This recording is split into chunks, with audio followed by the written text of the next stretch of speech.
চৰণে সদা নখন্দে টিপিতি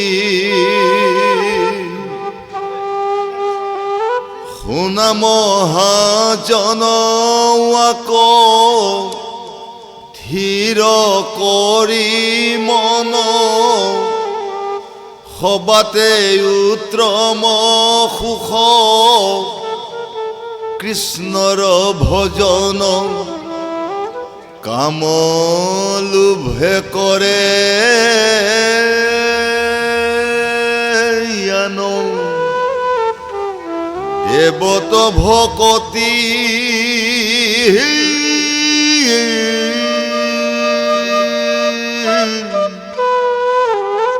নুহে মনোৰথ পূৰ্ণ যাই অধুগতি। এই কথাখিনি মহাভাগৱতে আমাক সদৌ শেষত বুজালে। সেই লোকসকল শিৱৰ এই কাহিনীটোত আপোনাসকলে কি বুজিলে? তাৰমানে এইটো আমি বুজিব লাগিব, দম্ভ অহংকাৰে পতন। যিজন বিকাশুৱে অলপ আগত নিজকে দম্ভ অহংকাৰ কৰিছিলে, তিনি তুলকক মই ভস্ম কৰিব পাৰিম, কিন্তু আজি তেওঁ নিজেই ভস্ম হ'ল। গতিকে ঘোষাত মাধৱদেৱে এটা কথা লিখিছে, আপুনি আপোনাৰ শত্ৰু, আপুনি আপোনাৰ মৃত্যু, আপুনি আপোনাৰ বন্ধু, আপুনি আপোনাৰ ৰাখে মাৰে। সেই লোকসকল নিজৰ শত্ৰু নিজেই, নিজক মাৰা গৰাকীটো নিজেই, কাৰো শত্ৰু কোনো নহয়। আমাক দেখুৱাইছে আমি তিনিটা তাপত মজি আছোঁ। কি কি তাপ দেখুৱালে আজি? এটা হ'ল আদি দৈবিক তাপ, বিধিৰ লিখন নজায় খণ্ডন, কাৰো শক্তি আছে তাক কৰিবে মোচন। এইটো আমি বহুত জন্মৰ পৰা আমি আহি আছোঁ। কোন জন্মত কিমান ভাল কাম কৰিলোঁ তাৰ ফলতে আজি সাধুগুৰু বৈষ্ণৱ সংঘ পাইছোঁ আহি। আকৌ যদি কেতিয়াবা বেয়া কাম কৰি থৈছোঁ তাৰো প্ৰতিকাৰ আমি কৰিবাই লাগিব, হয়নে? গতিকে আপোনাসকলে চাওক, ধৃতৰাষ্ট্ৰই কুৰুক্ষেত্ৰৰ ৰণৰ শেষত মহা দুখেৰে সৈতে সঞ্জয় কৈছিলে, হেৰা সঞ্জয়, প্ৰাণ কৃষ্ণ ক'ত আছে মোক দেখুৱাই দিয়া। প্ৰাণ কৃষ্ণৰ ওচৰত ৰাখি দি সঞ্জয় ধৃতৰাষ্ট্ৰক কৈছিলে, মহাৰাজ এয়া প্ৰাণ কৃষ্ণ, আপুনি কি কয় কওক। তেতিয়া ধৃতৰাষ্ট্ৰই কৈছিলে, হেৰা কৃষ্ণ, তুমি যে ভগ অন্ত মই আজি বুজি পালোঁ, আৰু তোমাৰ যে সুবিচাৰ নাই তাকো মই আজি বুজি পালোঁ। মই 100টা জন্মৰ কথা জানো, কাৰো মই দুখ কৰা নাই, ভুল কৰা নাই, অপৰাধ কৰা নাই, পাপ কৰা নাই। তেনে স্বত্বত তুমি যদি ভগৱান, মোক আগে মাৰি নিব লাগিছিল, তাৰপাছত মোৰ 100টা পুত্ৰ মাৰি থকা, তাত মোৰ আপত্তি নাই। কোন বিচাৰত তুমি মোক জীয়াই ৰাখি মোৰ 100টা পুত্ৰ মৰাৰ বেজাৰটো দিলা? গতিকে আজি মই তোমাৰ নামত আৰু এইখন বুকুতে 3 ভুকু দি ইয়াৰ পৰা গুচি যাম। এই বুলি ধৃতৰাষ্ট্ৰই ভুকু দাঙি ল'লে, আৰু ভুকু দাঙি লোৱাৰ লগে লগে কৃষ্ণই অকণমান আগুৱাই আহি মানে হাতখনত ধৰি কৈছে, মহাৰাজ আৰু তোমাৰ বুকুখনত তুমি নুভুকিয়াবা, আৰু তোমাৰ বুকু ভুকিয়াই ভুকিয়াই থেতেলা কৰিলা, হয়। গতিকে তুমি 100টা জন্মৰ কথা জানা, তাৰ আগৰ জন্মৰ কথাটো কিয় পাহৰিলা? মই আজি যুগবলৈ তোমাক শুনোৱাই দিম। 100টা জন্মৰ আগতো তুমি এজন ৰজা আছিলা, বনৰ মাজত এদিন মৃগ মাৰিব গ'লা, আৰু মৃগ মাৰিব যাওঁতেই সন্ধ্যা লগাৰ লগে লগে শুকান কাঠ কিছুমান জুই লগাই দি তুমি বাওঁ হাতে ধেনুপাত, সোঁ হাতে কাৰপাত লৈ তুমি জুই পুৱাইছা। আৰু তেতিয়া ওপৰত এটা বালিধোপা চৰাই বাহা আছিল। এই বালিধোপা চৰাই বাহাটোত 100টা মাতৃহীনা পুত্ৰ আছিল। পিতৃ চৰাইটোৱে পালন কৰি আছিল। যেতিয়া পিতৃ চৰাইটো আহি মাটিত পৰাৰ লগে লগে তুমি লৈ থকা কাৰপাতেৰ সৈতে চকুৱে চকুৱে বিন্ধি মাটিত পুতি থলা। চৰাইটো মৃত্যু নহ'ল, অন্ধ হ'ল। আৰু শেষত এই 100টা পুত্ৰ পৰি আছে, মৰি আছে, পৰি আছে, মৰি আছে।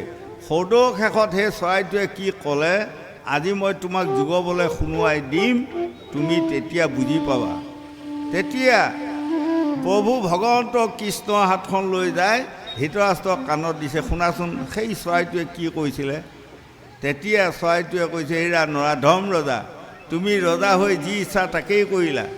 আগেই মোক অন্ধ কৰি লৈ তুমি মোৰ 100টা পুত্ৰ মৰাৰ যি বেজাৰ দিলা, তোমাক মই অভিশাপ দিয়া হ'ল। তুমি কোনোবা এটা জন্মত অন্ধ হৈ তুমিও 100টা পুত্ৰ মৰা বেজাৰত বুকত ভুকুৱাই ভুকুৱাই কান্দিব লাগিব। হ'লনে ৰজা? তেতিয়া ধৃতৰাষ্ট্ৰই আজি কঁপি আছে শুনি, হয়নে? এয়াই হ'ল পূৰ্বৰ জন্মৰ মানে নেযায় খণ্ডন, কাৰো শক্তি আছে তাক কৰিবে মোচন। এই জন্মটোত আমি যিবোৰ কৰ্ম কৰি যাম, যিদিনা আমি শেষ বিচনাত পৰিম, সেইদিনা আমাক বিধাতাই লিখনি এটা মাৰি দিব। এই লিখনিটো মাৰি দিয়া ইয়াক আৰু কৰ্তন কৰিব পৰা ক্ষমতা ভগৱন্তৰো নাই। গতিকে উঠি অহা ল'ৰা ছোৱালী, যুৱক যুৱতী প্ৰজন্মসকল, আমি কাকো দুখ আঘাত দিব নাপায়। দুখ আঘাত দিলেই সেয়া একোটা একোটা অভিশাপত পৰিণত হয়, আৰু সেই অভিশাপৰ পৰিণতটো এদিন মই পৰিশোধ কৰিব লাগিব। গতিকে এইটো জীৱনত আমি মনুষ্য জন্ম পাই এয়া হ'ল আদি দৈবিক আৰু আদি ভৌতিক। সাপে খাই বাঘে খাই যদি মৰে জ্বলে তাক খন্দাইতে নৰে নিজ কৰ্মৰ ফলে। সেই লোকসকল, সাপে খাই কাৰোবাক মাৰিলে, পানীত পৰি মৰিলে, হয়নে? ক'ৰবাত বৰ্জত পৰি মৰিলে, ক'ৰবাত বতাহ বৰষুণ শিলত পৰি মানুহ মৃত্যু হ'ল, সেইবোৰ হ'ল আদি ভৌতিক তাপ, হয়। আকৌ কেতিয়াবা ভূমিকম্প আহি মানুহটো মৰি চাৰখাৰ হ'ল, এয়া হ'ল আদি ভৌতিক তাপ। আৰু 3 নম্বৰ তাপটোৰ নাম হ'ল আধ্যাত্মিক তাপ। এই আধ্যাত্মিক তাপটো কেতিয়া ধৰে বেছিকৈ জানে? বয়সকালত বেছিকৈ পায় মানুহ। যেতিয়া এজন মানুহ তেওঁৰ তিৰোতাগৰাকীও নামানা হ'ল, ল'ৰা ছোৱালীও নামানা হ'ল, হয়, তেতিয়া সেই মানুহজনৰ এই মূৰটো চিধা হৈ নাথাকে। মন কৰিবচোন, কাৰোবাৰ ঘৰে দুৱাৰে যাক আধ্যাত্মিক তাপে পাব, তাৰ মূৰটো তলমুৱা হৈ থাকিব, কেৱল মাটিকহে চাই থাকিব। মাটিকে অনাবত অকলে বহি থাকিলে মন কৰিব, মাটিকে চাই থাকিব। তাক জানিব সেইটো আধ্যাত্মিক তাপে পাইছে। এইটো তাপ বৰ বেয়া। এই 3টা তাপত আমি মজি আছোঁ। কোনে কোনটো তাপত মজি আছে নিজে নিজে জানে। এই 3টা তাপৰ পৰা নিস্তাৰ পাবলগীয়া হ'লে ভৰিত শৰণ, ভকত ভকতনীৰ চৰণত যদি আমি শৰণ লওঁ, তেনেহ'লে এই 3টা তাপৰ পৰা আমি নিস্তাৰ পাম। এই 3টা তাপৰ পৰা 3কুৰা জুই আহি আছে। জুই 3কুৰাৰ নাম কি কি? অধন হৈল 1 কুৰা, ভাৰ্যা হৈল 2, পুত্ৰ ভৈলে 3 কুৰা, সংসাৰৰে জুই। এই 3কুৰা জুই, হয়। ধন ধানৰ 1কুৰা জুই নিজৰ ভাৰ্যাই যেতিয়ালৈ বিয়া নকৰোৱাৰ লগে লগে মন কৰিব কোনো চিন্তাই নাই। দিনে ৰাতিয়ে ভাওনা সভা চাই ফুৰিলোঁ, মাত্ৰ কেতিয়াবা আহে দুৱাষৰ কয় আৰু টাইমতে ভাত নাখাওঁ, আহি হেনতেন দুৱাষৰ কয় আৰু, অন্য কওঁতা নাই।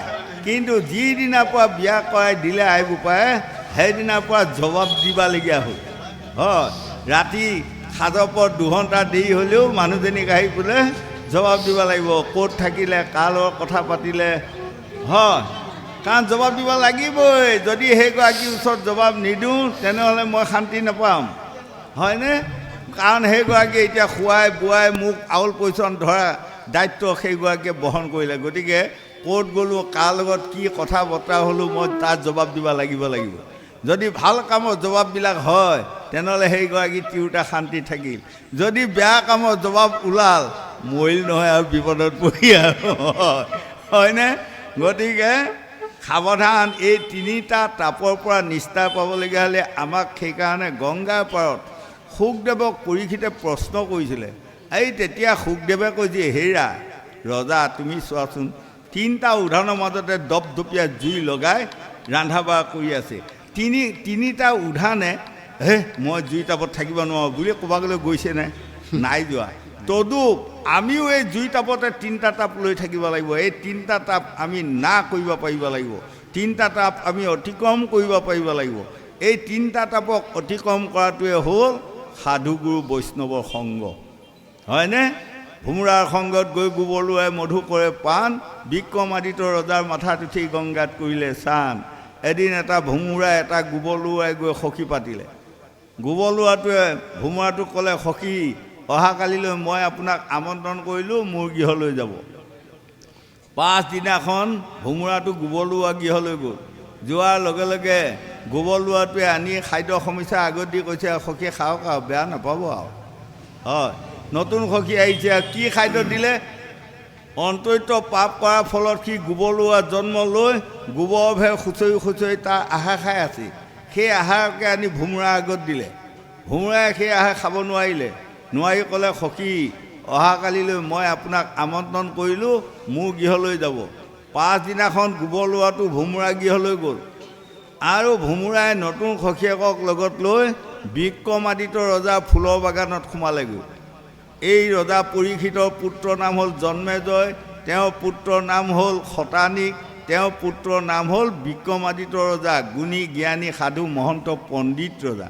তেওঁ ফুলৰ বাগানত গৈ যেতিয়া ভোমোৰাটোৱে ফুলৰ ৰস খাই ফুৰে আৰু গোবৰ লোৱাটো পাছে পাছে ঘূৰি ঘূৰি ঘূৰি ঘূৰি সদৌ শেষত ভাবিলে, সখীয়ে বাৰু এই ফুলবোৰত মুখ দি কি পায়, ময়ো এটা ফুলত মুখ দি চাওঁ ৰহ দেই, দেখাক দেখি হয়নে?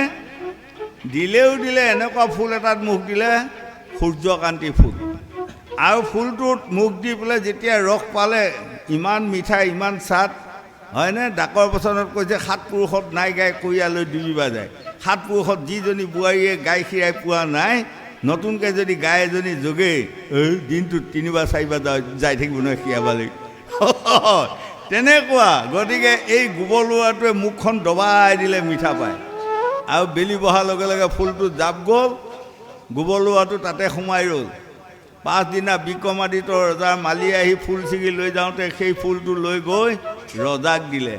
আৰু ৰজাই সেই ফুলটো ঈশ্বৰ সেৱা গুৰু মন্ত্ৰ জপ কৰি লাহেকৈ মাথাত ল'লে।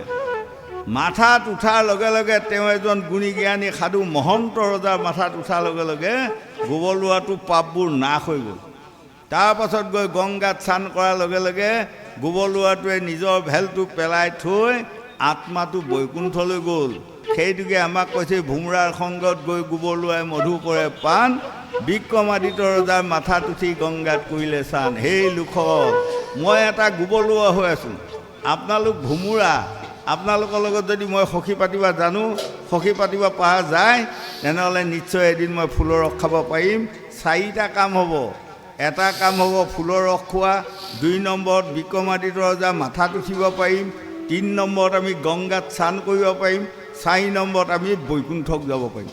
4টা কাম হ'ব। আৰু যদি আপুনি ভোমোৰাৰ লগত সখী পাতিব শিকা নাই বা নোৱাৰে, তেনেহ'লে আমি এই 4টা কামৰ এটাও কৰিব নোৱাৰিম, হয়নে? গতিকে আমি ভাবি লোৱাটো উচিত, ময়ো এটি গোবৰ লোৱা, আপুনিও এটি গোবৰ লোৱা। মই আহিছোঁ ভোমোৰাৰ লগত সখী পাতিবা, আপোনালোকো আহিছে ভোমোৰাৰ লগত সখী পাতিবা, হয়। গতিকে আমি এয়াকে কৈছে সতৰ সংগ। সতৰ সংগ যেতিয়া আমাৰ আহিব, সেইদিনাই আমাৰ শান্তি আহিব। অসতৰ সংগ যিদিনা আপুনি ল'ব, সেইদিনা অশান্তি আহিব। উঠি অহা ল'ৰা ছোৱালী, যুৱক যুৱতী প্ৰজন্মসকল, পাৰিলে সতৰ সংগ ল'বা যত্ন কৰক। অসতৰ সংগ ল'লে সদায় অশান্তি আৰু দুখৰ বাহিৰে তাৰ পৰা ভাল বস্তু কেতিয়াও নাহে, হয়নে? সেইকাৰণে গংগাৰ পাৰত শুকদেৱে পৰীক্ষিতক কৈছে, হেৰা ৰজা, কোনোবাই যদি এপাচি পতান লৈ যায়, ঢেঁকীত ডগৰি বান্ধি থাকে, তাৰ পৰা চাউল নাপায়, হয়নে? ধান এপাচি লৈ যায় যদি বানে, তাৰ পৰা চাউল ওলায়। গতিকে ধান আৰু পতান কাৰ লগত দিলে? সৎ আৰু অসৎ। আমি যদি অসতৰ সংগ লওঁ, তেনেহ'লে চিৰদিন পতান খুন্দি ফুৰা হ'ব আমাৰ, হয়। আৰু সতৰ সংগ ল'লেহে আমি ভাতমুঠি শান্তিয়ে খাব পাৰিম বুলি আজি গংগাৰ পাৰত শুকদেৱে পৰীক্ষিতক বুজোৱা মানে আমাক বুজাই আছে। আমি একোটি একোটি ৰজা পৰীক্ষিত। পৰীক্ষিত ৰজাক 7 দিনৰ ভিতৰত তক্ষকনাগে দংশন কৰিলে, আৰু আমাকো এই 7টা বাৰৰ ভিতৰতে কোনোবা এটা বাৰে আমাক তক্ষকনাগে দংশন কৰিব, ৰেহাই কাৰোৱে নাই, হয়নে? সেই তক্ষকনাগটো ক'ত আছে জানে? আৰু জাৰ্মান জাপানৰ পৰা আহি আমাক দংশন নকৰে। আমাৰ পাছপিনে যদি খেপিয়াই চাই, মূৰৰ তলত, ডিঙি গড়ত, এইখিনিতে সকলোৱে অকণমান উঠুঙাই এটি আছে, জানিব সেইটোৱে তক্ষকনাগ। যিদিনা ধৰি সুত মাৰি দিব, ৰেহাই নাই। যাক ধৰিব কালে তাক ৰাখিব কি ওজা ভালে, ওজা মানে কি বুজি পাইছে? বেজ জ্ঞানী ডাক্তৰ কবিৰাজকে কয় ওজা। গতিকে সেইসকলে আৰু ৰাখিব নোৱাৰে, বোলে লৈ যা দিল্লী লৈ যা, পাটনা লৈ যা, ভেলুৰ লৈ যা, সদৌ শেষত ঘূৰাই পকাই আনি কি ক'ব জানে? ভকত কেইজনমান মাতি ভাগৱত পাঠ অকণমান কৰি দি আমাৰ দেউতা বা আইক বা মাক বিদায় দিব লাগিব, হয়নে? গতিকে সতৰ সংগৰ সমান আৰু নাই। আজি আমাক ক'লে শুনা মহাজন আক থিৰ কৰি মন, সবাকে উত্তম সুখ কৃষ্ণৰ ভজন। সেই মহাজন মানে কাক কৈছে জানে? ধন টকা পইচা থকা লোকসকলক আমাৰ মহাজন বুলি কয়, সেয়া মহাজন বুলি কোৱা নাই। ভাগৱতে মহাজন কৰা মানে কোৱা মানে ভকতি, যাৰ ভকতি আছে সেইসকলক কৈছে মহাজন। আমি সেইসকল মহাজনৰ যদি সংগ লওঁ নিশ্চয় আমি ভকতি উপাৰ্জন কৰিব পাৰিম। এইকণ কথাকে মহাভাগৱতে আমাক বুজাই আছে। গোবিন্দ হৰে জাক জাক বৰ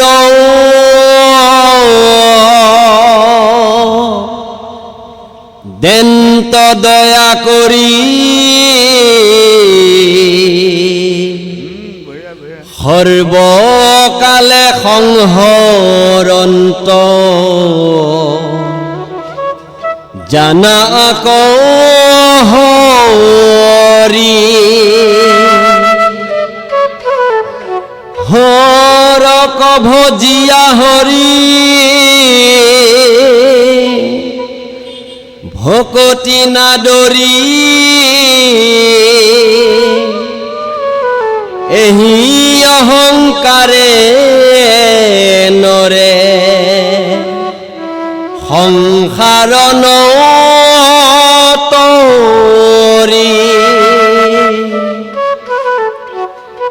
এহি জানি হৰিহৰ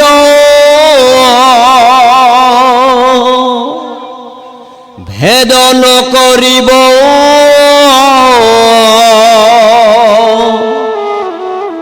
দুইৰো নাম গুণ কষ ততে শুনিব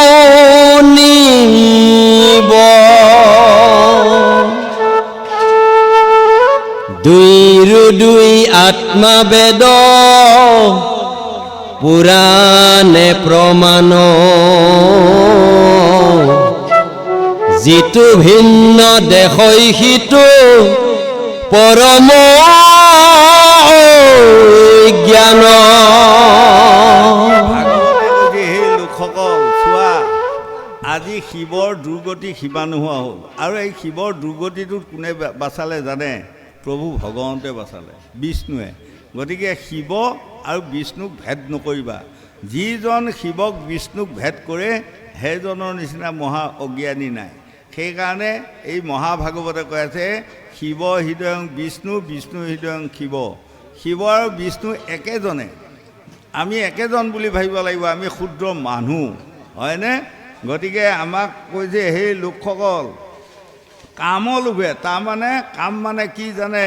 লোভ, মোহ, কাম, ক্ৰোধ। কাম শব্দটোৱে হৈছে আমাৰ সকলোৰে হৃদয়ত আছে, নাৰী পুৰুষ সকলোৰে। আৰু কাম শক্তিটো কিমান বলৱান জানে? আমাৰ প্ৰত্যেক মানুহে খুব বেছি 40ৰ পৰা 70 কেজি ওজনৰ মানুহ আছে, কিন্তু আমাৰ দেহত থকা কাম শক্তিটো 7টা হস্তি বল আছে। এই 7টা হস্তি বল থকা কামটো আমি বলেৰে ঘূৰাই আনিব পৰা ক্ষমতা কাৰোৱেই নাই। যেতিয়া সাধুগুৰু বৈষ্ণৱৰ সংগ লৈ আমি হৰি কথা শুনিম তেতিয়া আমাৰ কাম শক্তিটো আপোনা আপুনি দমন হ'ব, জ্ঞান শক্তিটো আহিব। জ্ঞান শক্তিৰে সকলোকে দেখিম, এইসকল আই, এইসকল আই মাতৃ, এইসকল পুৰুষ, এইসকল মোৰ পিতৃ। এই ভাৱটো, এই জ্ঞানটো যিদিনা আহিব সেইদিনা আপোনাৰ হৃদয়ৰ পৰা কাম শক্তিটো আপোনা আপুনি দমন হৈ যাব, হয়নে? আজি 45 বছৰ আগতে মোৰ বোপাই মৰি গ'ল। এতিয়া যদি মই কেতিয়াবা মনত পৰে নহয়, বৰ দুখ লাগে, হয়নে? বোপাই চৰণ কেইখন চুই পেলাই যদি এতিয়া সেৱা কৰিব পৰা হয় কিমান শান্তি পালোঁ হয়, হয়। আৰু 40 বছৰ আগত মোৰ আই ঢুকাই গ'ল। মই এতিয়া কেতিয়াবা মনত পৰে, ফটোকেইটাকে চাই আৰু সেৱা কৰোঁ আৰু কটা এই সময়ত থকা হয়, ভৰি দুখন চুই যদি সেৱা কৰিব পৰা হয়। সেই লোকসকল হৃদয়ত জ্ঞানটো আনক। মোৰ আই বোপাই 45 বছৰ 40 বছৰ মৰি যোৱা আই বোপাইক মই বিচাৰি ফুৰিবলগীয়া নাই। আপোনালোকে ভাবি লওক, ভাগৱতত গংগাৰ পাৰত শুকদেৱে পৰীক্ষিত কৈছে, ৰজা যিসকলে একান্তচিতে ভাগৱত শুনিব পুৰুষসকল, সেইসকলকে তুমি বাপেক বুলি পেলাই মানি লোৱা। আৰু যিসকলে আইসকলে শাস্ত্ৰ ভাগৱত শুনিব সেইসকলকে তোমাৰ মাক বুলি পেলাই ভাবি লোৱা, হয়নে? যদি মই আজি এই মহাভাগৱতত বহি থকা পুৰুষসকলৰ ভৰি দুখন বোপাইৰে ভৰি বুলি যদি মই চিনি পোৱা জ্ঞানটো যিদিনা আহিব, সেইদিনাই মোৰ 3টা তাপৰ পৰা নিস্তাৰ পাম। আৰু আমাৰ ভাগৱত শুনি থকা আই মাতৃসকলৰ ভৰি দুখনেই মোৰ আই মাতৃ মৃত্যু হোৱা আই মাতৃ ভৰি দুখন একেই। সেই দুখনত সেৱা কৰা যিটো, এই দুখনত সেৱা কৰা এইটো। এই জ্ঞানটো যিদিনা আহিব সেইদিনাহে আমি 3টা তাপৰ পৰা নিস্তাৰ পাম। আৰু কাম শক্তিয়ে, লোভ মোহে আমাক একো কৰিব নোৱাৰে, হয়নে? লোভ মোহ মানে, মোহ শব্দটো হৈছে আমি পৰ সম্পত্তিক মোহ কৰাটো বেয়া।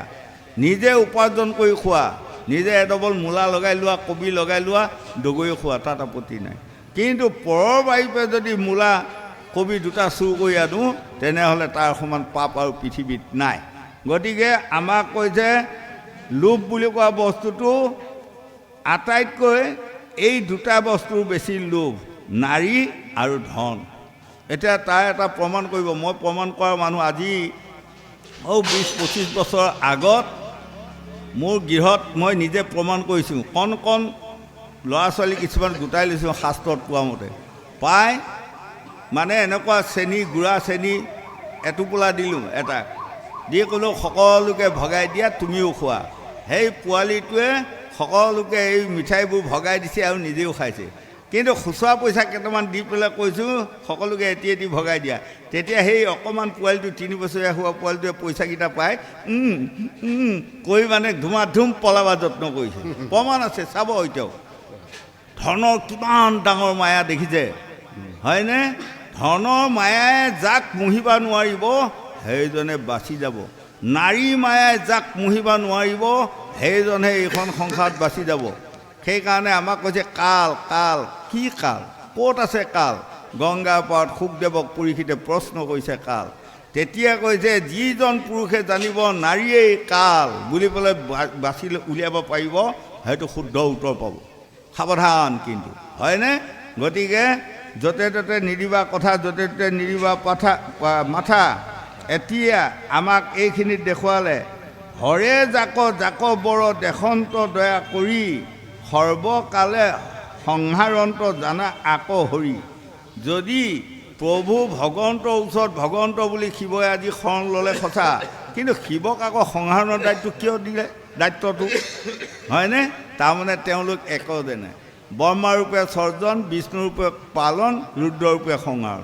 আকৌ আমাৰ দেহ মাৰ্গত ক'লে, হেৰা তুমি ব্ৰহ্মা বিষ্ণু মহেশক ক'তো বিচাৰি নোপোৱা। তুমি নিজকে ভাবা, তুমি এদিন ব্ৰহ্মা, তুমি এদিন বিষ্ণু, তুমি এদিন শিৱ, হয়নে? যিদিনা মই ডেকা ল'ৰা কালত ঘূৰি ফুৰিছিলোঁ আৰু যিদিনাই মোক আই বোপাই কইনা এটি বিয়া কৰি দিলে, সেইদিনাই মোক পাৱত এটা দিছে। কি পাৱত জানা? ব্ৰহ্মাৰ পাৱত। এইটো লোৱা তুমি, জীৱ সৃষ্টি কৰা, হয়। আৰু যেতিয়া ল'ৰা ছোৱালীকেইটা অকণমান খিয়ান হ'ল বা জন্ম হ'ল, সিহঁতক পালন কৰাৰ দায়িত্ব সেইটো কি? বিষ্ণু পাৱতটো দিলে। আকৌ এতিয়া সংহাৰ সদৌ শেষত মই এই দেহটো ভাগি চুৰমাৰ কৰি থৈ, সংহাৰ কৰি থৈ মই গুচি যাম। সেইকাৰণে আমাক কৈছে এই লোকসকল গৌৰৱ অহংকাৰে একো কাম নকৰে। এই অকণমান আগতে চোৱা বিকাশুৰে যিডাল অহংকাৰ কৰিছিল, গৌৰৱ কৰিছিলে, কামত আহিলে? নাহিলে, পতন হ'ল।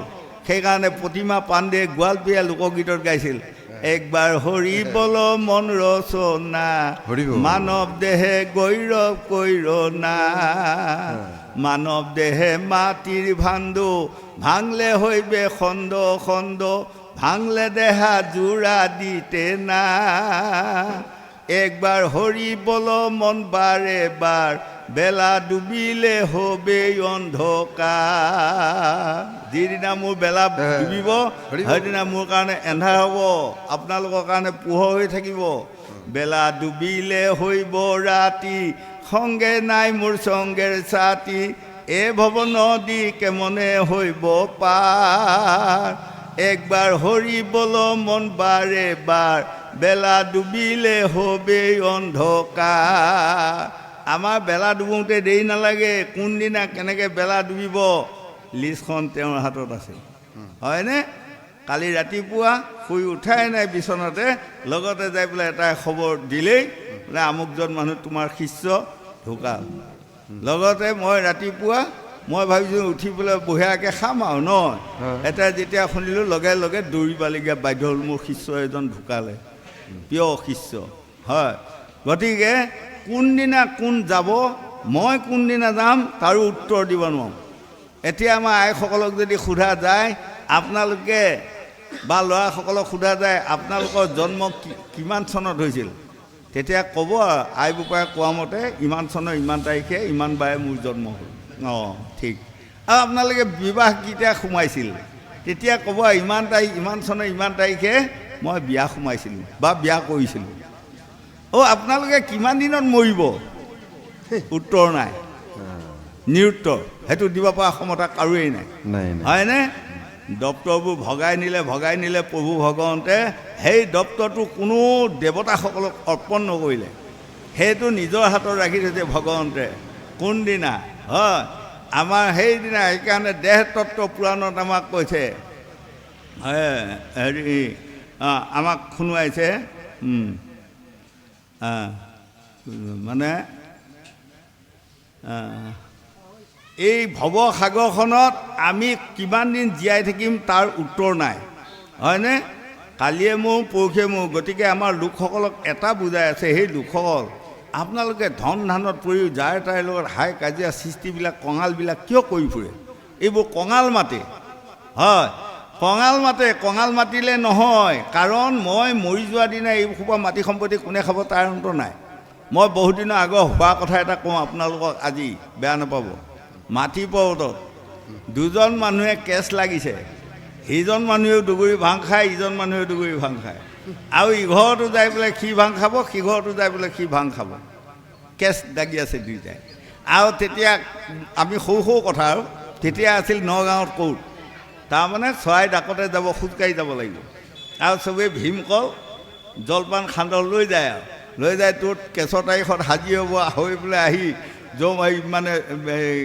বৰুৱাবালি বুলি কোৱাখিনিত মানে সকলোৱে কলমৰ পাত জলপান খায় আৰু এটা বুঢ়া মহা কৰিছ নহয় নাম নক'ম বাৰু শুনিলে বেয়া পাব ন বাৰু এতিয়া মৃত্যু হৈ গ'ল সেইবিলাক বুঢ়া সি তাৰ লগত আৰু দুটা বডিগাৰ্ড ল'ৰা লৈ যায় আৰু ইটোৱেও দুটা লৈ যায় আৰু একেলগে দুইটাই কেছ কিন্তু আকৌ আহি একেলগে জলপান খাব খাই কলটো কেই দিছে আগতে আকৌ ভীমকল আৰু সান্দহহে আৰু তাৰ যদি সান্দহ কমি দেই ইয়াৰ সান্দহ কমিলে সি দেই যে কিমান মিল আকৌ ঘৰত আহি ইঘৰে সিঘৰে দুইটাই ভাং খাই বহে তাৰ এটাই সদায় মানে কল দুটাহে নিব তাৰ মানুহ তিনিটা তেতিয়া ক'ব কটাইখনে কাট প্ৰথমে ক'ব কি ভীমকল দুটাহে দি পঠিয়াল বুঢ়াটোৱে ক'ব কি কৰিবি আৰু বোধহয় ঘৰত আছেই নে নাই মাকে দুটাহে দি পঠিয়াল আৰু হ'ব দে তহঁতে ডেকা মানুহ দুইটাই দুটা খা মই আৰু নাখাওঁ দে আজি আৰু নিমখৰে খাম আৰু বুলি ক'ব সিহঁতে তাই বেয়া পাই পেলাই তেতিয়া কাটি পেলাই ইটোৱে এটঙনা দিব সিটোৱে এটঙনা দিব বুঢ়াটোৱে এটা হ'ব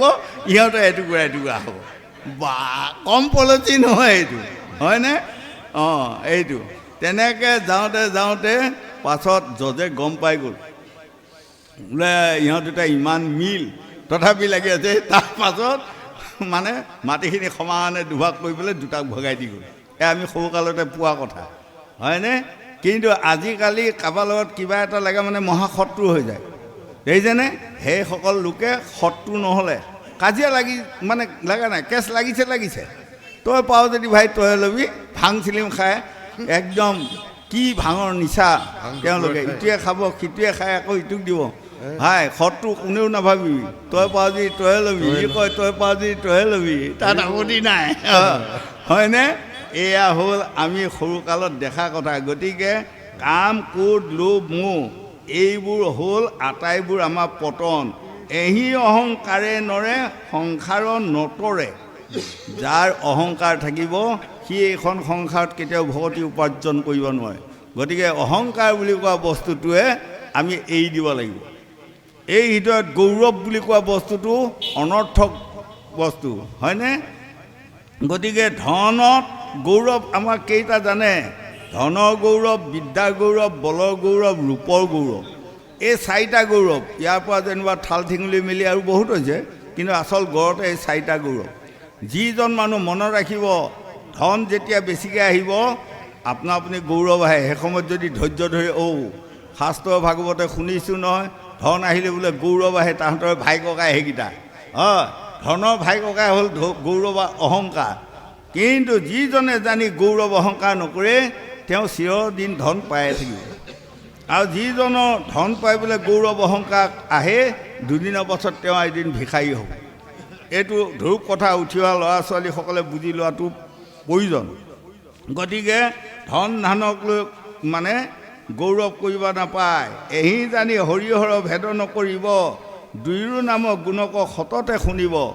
শিৱৰ গুণ গৰিমাৰ কথা যদি তোমাৰ আগত কোনোবাই কয় শুনিব।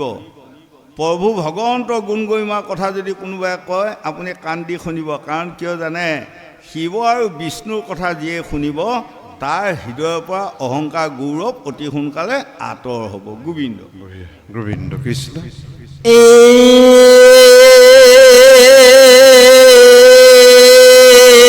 ৰাম কিন্তু একনিষ্ঠ কৰি কৃষ্ণক ভজিব,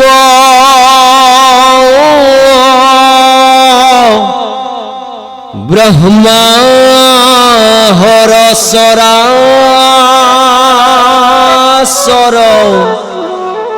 কৃষ্ণতে দেখিব।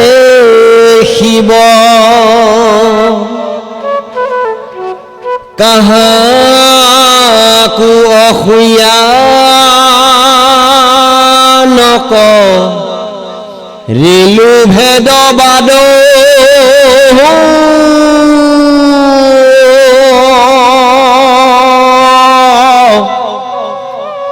তেৱে অবিলম্বে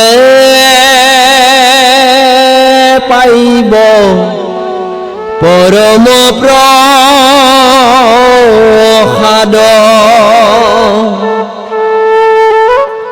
দুষ্ট কুপশ্ৰয়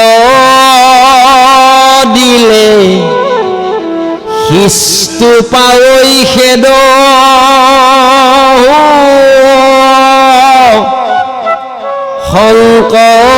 শংকৰতে দেখি বুজিবা আৰ ভেদ। এইকণ কথা যদি আপোনাসকলে নাই বুজা, এই কাহিনীটো শুনি শংকৰ কথাখিনিতে বুজি লওক। শিৱই বৰ দিব পাৰে সঁচা, বৰ দি নিচলা মানুহকো অচলা কৰে, কিন্তু তেওঁ আকৌ আজি বৰ দি পেলাই দৌৰি ফুৰিবলগীয়া হ'ল। গতিকে সাৱধান, নিজৰ ভকতিহীন কৰি আনক যদি ভকতি প্ৰদান কৰে এদিন আপুনি দৌৰি ফুৰিব লাগিব, হয়নে?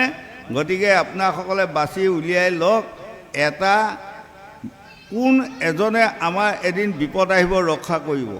হয়, আমাৰ গৈ গৈ গৈ গৈ যিদিনা শেষ বিচনাত পৰিম সেইদিনা এজনেই আছে আমাক উদ্ধাৰ কৰিব পৰা, আৰু তাৰ বাহিৰে নাই। যেনেকৈ অজামিল ব্ৰাহ্মণে সদৌ শেষত নাৰায়ণ বুলি পুত্ৰৰ নাম লোৱাৰ লগে লগে বৈকুণ্ঠৰ চাৰিজন বিষ্ণুদূতে আহি তেওঁক আত্মাক উদ্ধাৰ কৰি বৈকুণ্ঠলৈ লৈ গ'ল, তেনেকৈ আমাক কৈছে আমিও এদিন শেষ বিচনাত পৰিম। সকলোৱে জানি লোৱা উচিত, সেইখন বিচনাতে ৰেহাই আমাৰ কাৰোৱে নাই। আমি এদিন পৰিব লাগিব, কোনোবাই দুদিন, কোনোবাই চাৰিদিন, কোনোবাই দুমাহ, কিমান পৰি নেজানিম, কিন্তু পৰিবাতে লাগিব এখন বিচনাত শেষ টাইমত। হয়, সেই বিচনাখনত পৰাৰ লগে লগে যদি ভগৱন্তৰ নাম, ভগৱন্তৰ ৰূপৰেখা যদি আমাৰ হৃদয়ত আহে তেনেহ'লে আমি নিস্তাৰ পাম। জয় ভৰতে এইখন ভাৰততে হাজাৰ হাজাৰ বছৰ ৰাজত্ব কৰিলে, প্ৰজাসকলক পুত্ৰ পুত্ৰীৰ দৰে পালন কৰিলে, কিন্তু পহুৰ মায়াত পৰি যিদিনা মৃত্যু হ'ব ওলায়, পহু পোৱালিটোৰ ডিঙিত ধৰি চকু পানী উলিয়াৰ বাবে তেওঁ আকৌ পহু জন্ম পালেগৈ। হয়নে? গতিকে সাৱধান হওক। আমি মৰাৰ সময়ত কাৰ ৰূপ দেখিব লাগিব জানে? ভকতৰ ৰূপ। কাৰ ৰূপ দেখিব লাগিব? ভগৱন্তৰ ৰূপ। হয়নে? নহ'লে আমি এই ধন ধান পুত্ৰ ভাৰ্যা এইবোৰ কাৰো নহয়। এই জন্মত মোক এগৰাকীয়ে স্বামী বুলি বৰ মৰম লগাই আছে, আহা জন্মত ক'ৰবাত ভাল ল'ৰা এটা পালিগৈ খাওঁতকৈ গুচি যাব। হয়, মই আৰু তাইক নাপাওঁ। শাস্ত্ৰই কৈছে এই ৰাম অচিনাই ৰান্ধিলে অচিনাই বাঢ়িলে, অচিনাই খাই, অচিনাই লাগে ভাৰ্যা পুত্ৰ, ও জীৱৰ চিনি নাই। মোৰ মানুহগৰাকী আত্মাটো মই চিনি পাওঁ নেকি? নাই, নহ'ব। হয়নে? চিন থাকিবনে বাৰু? আমুকা ঘৈণীয়েক বুলি পেলাই চিলমা আছেনে? আমুকি মানুহগৰাকী গিৰিয়েক আমুকি ঘৈণীয়েক বুলি পেলাই কাৰোবাৰ চিলমা আছেনে? নাই। ৰঙা কোলা বগা আত্মাৰ কিবা চিন আছেনে? নাই। হয়নে? ডাঙৰ সৰু কিবা আত্মাৰ চিন আছেনে? সিও নাই। গতিকে আমি মায়াত পাগল হৈ আছোঁ। এই মায়াতে ভগৱন্তে আমাক পাগল কৰি ৰাখিছে। এই লোকসকল, এয়াই মোৰ পুত্ৰ, এয়াই মোৰ ভাৰ্যা, এয়াই মোৰ নাতিপুতি মাটি সম্পত্তি বুলি যে আমি পাগল হৈ আছোঁ, এইবোৰ চব মিছা। এইবোৰ সুখেৰ বন্ধু দমা দমি দুখেৰ বন্ধু না।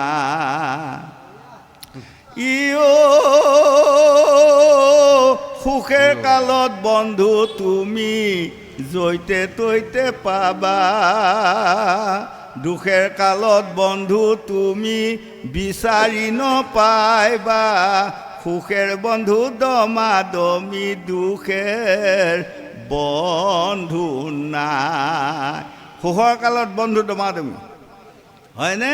যেতিয়া আপুনি বুঢ়া কাললৈ আপোনাৰ ল'ৰা ছোৱালী তিৰোতাক যেতিয়াই ইচ্ছা তেতিয়াই পাই পইচা দি থাকেই, আপোনাৰ পৰিবাৰকে আপোনাক কি ক'ব জানে? কত ভাগে দেহি মই আপোনাক পালোঁ দেই, খাওক একাপ চাহ খাওক, হেন তেন। যদি কেনিবাকৈ কিবা আনি দিব নোৱাৰে সেইদিনা, এতিয়া আমাৰ বয়সটো বাৰু নাই, অলপমান ডেকা চিঙিয়া অলপমান মানুহবোৰে প্ৰমাণ কৰিব পাৰে। এদিন প্ৰমাণ কৰিবচোন, এদিন চাইকেল এখন লৈ যায় বজাৰ কৰি আহক, বজাৰ কৰি বৰ বঢ়িয়া মাছ লৈ আহিব। আমাৰ আইসকল অকণমান মাছৰ প্ৰতি লোভ বেছি নহয়নে? বৰ ডাঙৰ শ'ল মাছ এডাল লৈ যাওক, বিলাহী লৈ যাওক, আৰু আপোনাৰ ঘৈণীয়েকে কি ভাল পায় ব্লাউজ কেইটামান লৈ যাওক। সেইদিনা আপোনাৰ ঘৈণীয়েকে চাই কি ক'ব জানে? এয়া কি আনিলে? এইটো শ'ল মাছ, বৰ ভাল কাম কৰিলি। বিলাহীও আনিলি, বঢ়িয়া মানুহ দেই এইটো। এইকেইটা আকৌ কি? তেতিয়া চাই পেলাই ক'ব আপোনাৰ ঘৈণীয়েকে কি ৰং ভাল পায় সেইকেইটাকে লৈ আহিছে নহয়। বঢ়িয়া কৰিলি, এয়াহে মানুহ, কত ভাগে মই পাইছোঁ এজন মানুহ দেহি। সেইদিনা গুণ গাই থাকিব। সেইদিনা পাৰিলে চোতালৰ আগৰ পৰা চাইকেলখন মানুহজনীয়ে ঠেলি লৈ যাব, প্ৰমাণ কৰিব। আৰু সেইদিনা যে গৰম দিন যদি হয়, চকী এখনত বহুৱাই লৈ বিচনীখন আনি মাৰি থাকিব আহি। আকৌ ক'ব চাহ খাবনে? চাহ অকণমান বনাই আনিমনে? হয়, চবত খাব, চবত খাবনে? ঠিক কৈছে আপুনি। নেমু বঢ়িয়া নেমু আছে, চবত খাবনে? সেইদিনা এনেকুৱা খালী টোপোলা লৈ যাই পেলাই দেখুৱাব এদিন। খালী টোপোলা লৈ যাই পেলাই, আমাতকৈ অকণমান ডেকা চিঙীয়া মানুহ কথা কৈছোঁ আৰু, খালী টোপোলা লৈ যাই পেলাই আপোনাৰ ঘৈণীয়েকক দেখুৱাব। সেইদিনা মোনাটো চাই পেলাই কি ক'ব জানে? একো নানিলে, খাব দিয়ক গধূলি। তাৰপাছত যাই পেলাই আপুনি যদি চিঞৰিও, শুনিছা পানী এগিলাচ খাব লাগিছিল, তাৰপৰা দূৰৰ পৰা মাতিব, মই কামত লাগি আছোঁ, অলপ দেৰি হ'ব। পানীগিলাচ দিবাও নাহে, প্ৰমাণ কৰিব নিজৰ ঘৈণীয়েকহঁতৰ গাতে এইবোৰ, হয়নে? গতিকে এইবোৰ হ'ল আমাৰ সুখেৰ বন্ধু। দুখেৰ বন্ধু কোন জানে? এইজন পৰম প্ৰভু কৃষ্ণ। হয়, আপদ কালত বিপদ ভঞ্জন তুমি নাৰায়ণ, প্ৰাণ গোপালকে মনে, তোমাৰ বিনন্দ ৰূপ দেখিবো নয়নে। আপদ কালত বিপদ ভঞ্জন তুমি নাৰায়ণ, প্ৰাণ গোপালকে মনে, তোমাৰ বিনন্দ ৰূপ দেখিবো নয়নে। এইজন কৃষ্ণ, এইজনেহে আপদ কালত আমাক উদ্ধাৰ কৰা গৰাকী। গতিকে ধন ধান পুত্ৰ ভাৰ্যা আমাক লাগিব, কিন্তু সৎভাৱে পৰিচালনা কৰি আপুনি যদি ঈশ্বৰৰ নাম লয় এদিন আপোনাসকলে বিপদৰ পৰা বাচিব পাৰিব বুলি এই মহাভাগৱতে আমাক বুজাই আছে। গোবিন্দ দিয়া কোৱা। দুৰ্জনৰ মন কবু জিতে বৰতান পাৱে বন্দী স্কন্ধেশ্বৰে দেখি বিদ্যমান বিশেষত বিষয়ত সন্ত পাৱৈ দুখ তাৰ খেদ তেজি হুয়ো কৃষ্ণ কহ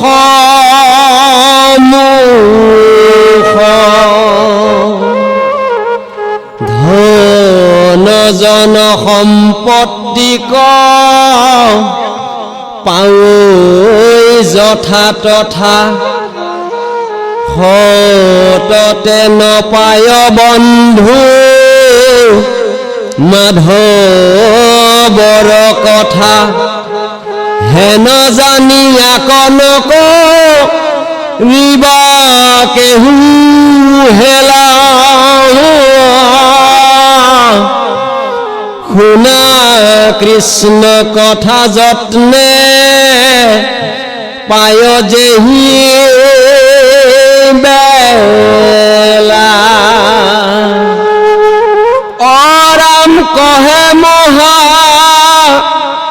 ভাগৱত গত ভট সৌৰ্য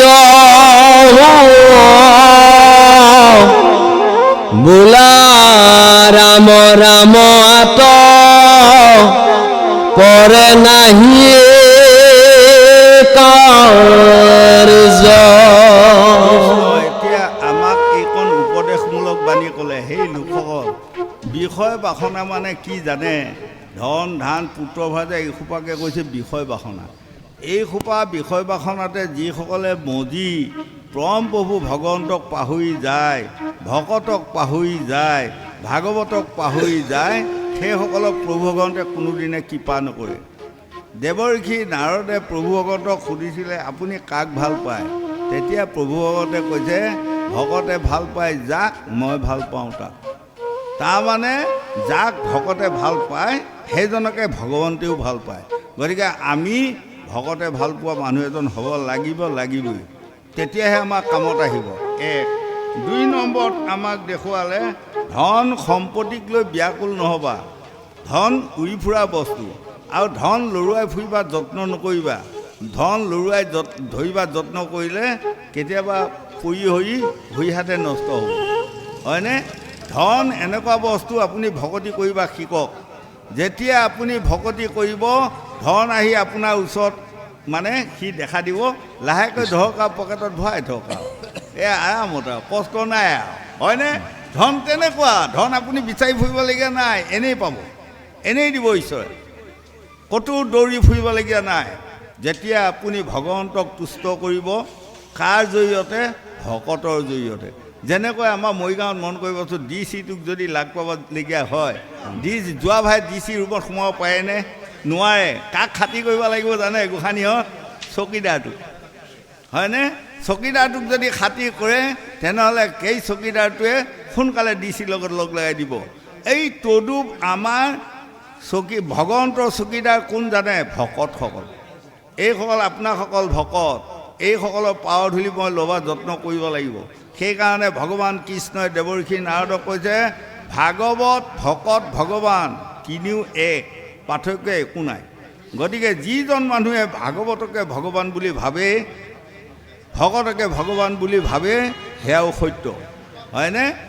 এঘৰ মানুহত এখন গাঁৱত 4 ঘৰত 4খন ভাগৱত আছে, হয়। এঘৰ মানুহে কি কৰিছে জানে? এখন কিতাপ, হয়নে? এই টেবুলতে পেলাই থ, নাতি পুতি সকলোৱে পঢ়ি থাকক, মাজে মাজে পঢ়ি থাকক।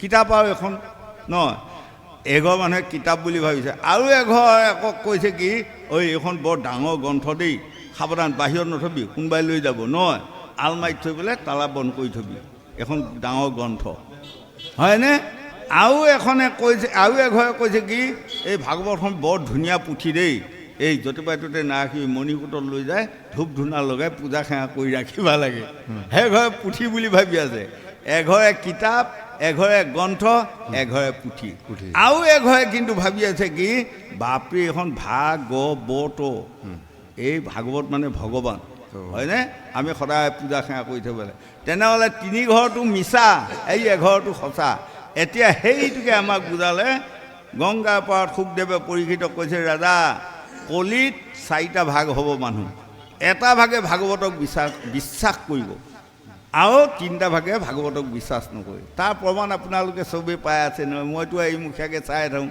পূজাৰ সময়ত একেবাৰে হুলস্থুল লাগি যায় কিমান ধুনীয়াকৈ পেঁ পা কি জুনুক জানাক লৈ গোটেই সোপা গৈ আছে নহয় এইপিনে যে এইজন মানুহে বকি আছে কিহৰ কাৰণে চিঞৰি আছে নাচায় ছোৱালী সোপায়ো নাচায় বোৱাৰী সোপায়ো নাচায় আইসকলেও নাচায় কোনেও নাচায় হয়নে কোনোবাই আকৌ তাৰ মাজতে এনেকৈ চাই পেলাই এটা সেৱা কৰি থৈ গৈছে ভাগৱত চলি আছে দেই বুলি ভাবি তাৰ কামত আহিল হয় গতিকে 4জনৰ মাজৰ এজনে এটা সেৱা কৰিব ভাগৱত বুলি এজনে সেৱা কৰিব কৃষ্ণ মন্দিৰ বুলি গতিকে মই ল'ৰা ছোৱালী যুৱক যুৱতী প্ৰজন্মসকলক সোঁৱৰাই দিছোঁ আপোনালোকে ইপিনে যোৱা অহা কৰিলে এই কৃষ্ণ মন্দিৰটো দেখিলে এটা সেৱা কৰি যাবচোন সেইটো সেৱাই আপোনালোকক বহুত কামত আহিব হয়নে কৃষ্ণ বাপৰে বাপ এটা মন্দিৰ বনাই পেলাই য'ত কৃষ্ণ মূৰ্তি আছে সেয়া সাক্ষাৎ কৃষ্ণ ভগৱন্ত আছে তাত বুলি জানিব আৰু তাত সপ্তাহত যেতিয়া এদিন শাস্ত্ৰ ভাগৱত শুনিবৰ কাৰণে